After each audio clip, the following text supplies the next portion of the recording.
Hammaga assalomu alaykum o'rtoqlar, tuzumsizlar, charchamayapsizlarmi? Sizlar bilan Bushido Insight ikkinchi qismidamiz. Bundan oldingi birinchi qismda ICT, SMC, klassikadan nega voz kechganligim, u narsalarning menga o'zi foydasi bo'lganmi yo'qmi, bu narsa haqida gaplashgan edik.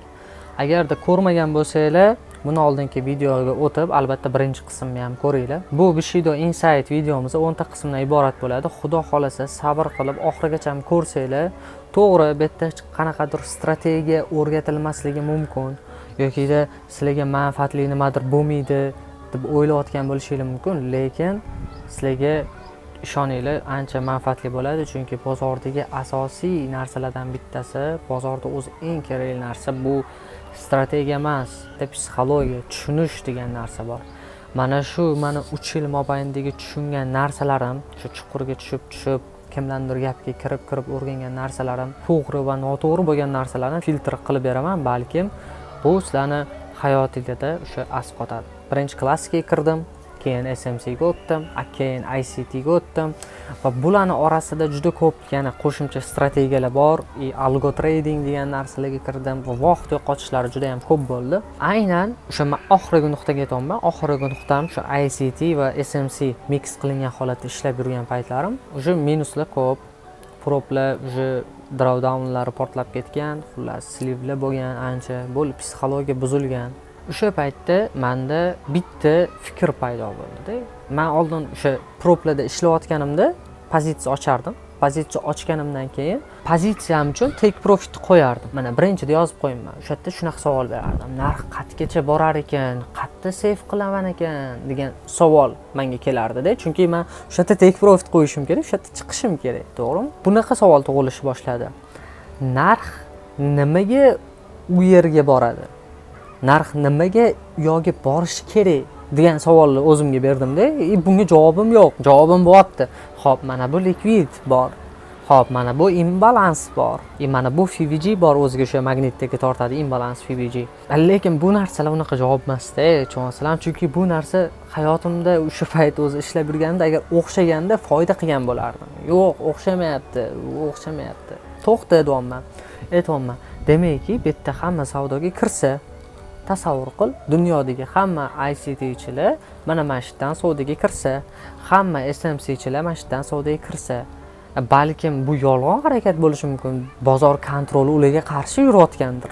Balkim men o'shalarning qatoridagidirman, o'sha o'ljadirman balkim. Balkim meni o'zim o'sha liquiditydirman. Ikkinchi qism ICT, SMC klassikadan o'rgandim.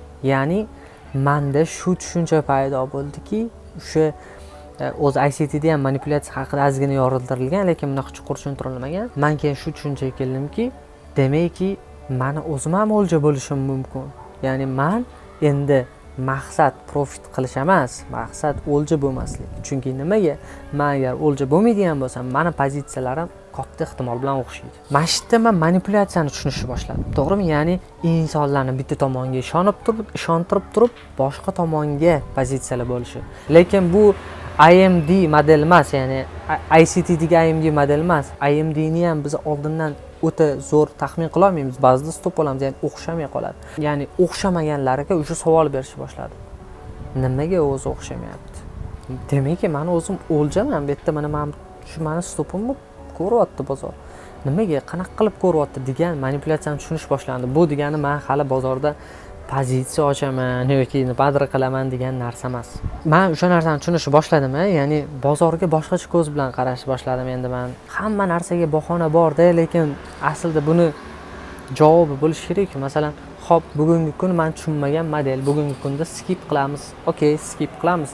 Lekin buni javobi bo'lishi kerak-ku. Ob'yomlar bo'lgandan keyin, bozorda haqiqiy hisob-kitob va bu yerda pul bo'lgandan keyin menimcha taxminiy narsa bo'lmaydi.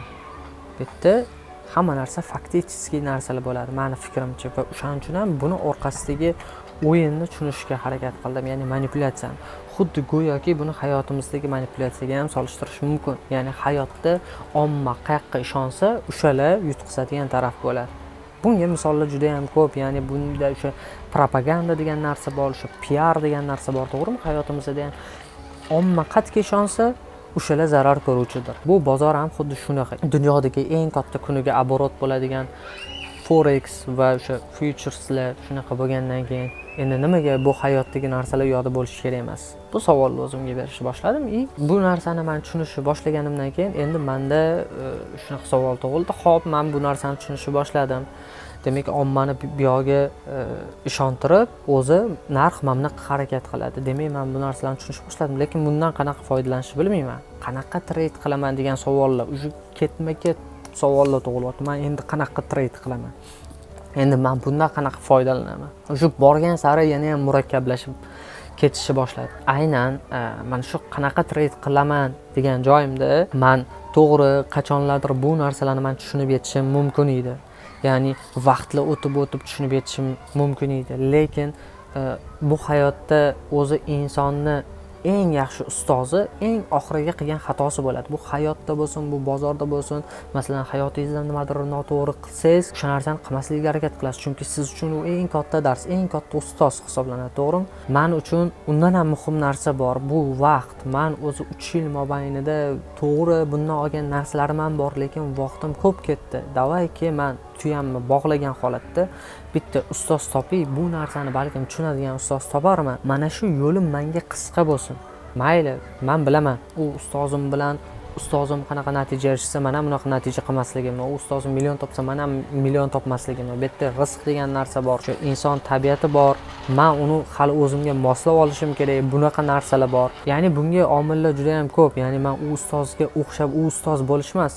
Prosta tak, men o'z yo'limni topishimga prosta menga vaqt tomonlama yordam berish. To'g'ri, bu narsani ham o'zim tushunishim mumkin, lekin juda ko'p vaqt kerak bo'lar. Balkim 1 yil, balkim 2 yil, balkim 3 yil kerak bo'lar.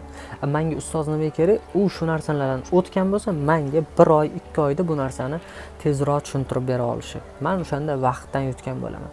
O'zi aslida men bu manipulyatsiyani yana ham minimallashtirib, kattaroq error oladigan strategiya qidirishim maqsadi vaqt yutish bo'lgan. Bu narsa haqida keyingi videolarda gapiraman. Videomiz mana shu ikkinchi qismimiz mana shu yerda tugaydi. Uchinchi qismda o'sha qanaqa ustoz uchratganim va menga ustoz nimalar berdi, men nimalarni o'rgandim, nima plyuslar, nima minuslar bo'ldi. Bu narsalar haqida xullas gapiraman keyingi videoda. Menga obuna bo'lmagan bo'lsanglar obuna bo'linglar, like bosinglar mana shu videoga. Yaqindan kuzatish uchun trading haqida bilim va mani o'z fikrlarimni bilish uchun albatta Telegram va Instagramdan ham obuna bo'linglar. Xudo xolasa 3-qismda ko'rishguncha charchamanglar.